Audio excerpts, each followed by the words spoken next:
സ്വാമി, സ്വാമിക്ക് ജീവിതത്തിൽ ആദ്യമായിട്ട് കിട്ടിയ ജോലിയല്ലേ ഇത്? അപ്പൊ ദയവ് ഇത് സ്വാമി ഈ ജോലിക്ക് വരരുത്. ഈ ജോലിക്ക് സ്വാമി വരരുതെന്ന്.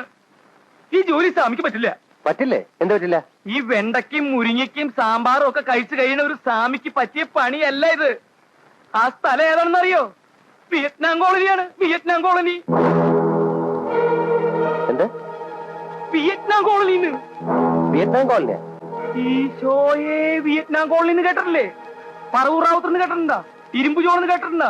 കണ്ണസ്രാങ്കെന്ന് കേട്ടിട്ടുണ്ടാ? വട്ടപ്പള്ളിന്ന് മല്ലയ്യാന്ന് കുഞ്ഞാപ്പിന്ന് കേട്ടിട്ടുണ്ടാ? 8ഉം 10ഉം കൊലപാതകങ്ങൾ ചെയ്തിട്ട് ഇനി ആരാ കൊല്ലേണ്ടെന്ന് ചോദിച്ചു നടക്കുന്ന പിശാചുക്കളാ അവര്. അവന്മാരെയൊക്കെ കുടിയൊഴിപ്പിക്കാനാ കമ്പനി സ്വാമിനെ അങ്ങോട്ട് ക്ഷണിച്ചിരിക്കുന്നത്. അവിടെയാണ് സൈറ്റ് ഓഫീസ് തുറക്കുന്നതും കൺസ്ട്രക്ഷൻ നടത്തുന്നതും. എന്താ പോണോ? പോണോ? പറ.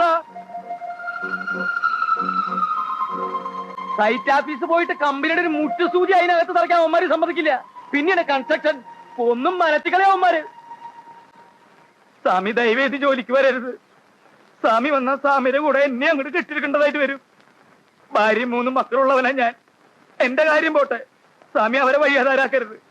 എനിക്ക് ഇത്രേ പറയാനുള്ളൂ. ഇനി സ്വാമിയുടെ ഇഷ്ടം. ജോസഫ്,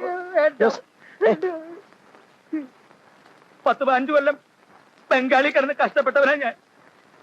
ഒടുക്ക അവിടെ കിടന്ന് നിലവിളിച്ചിട്ടാ ഇങ്ങനൊരു ട്രാൻസ്ഫർ കിട്ടിയത്. അത് ഇങ്ങനെയുള്ള നരകത്തിലേക്കാതിരുന്നെങ്കിൽ ബംഗാളിൽ തന്നെ കൂട്ടിട്ടാ പോരായിരുന്നു. ഇങ്ങനെയുണ്ട് രാജ്യം.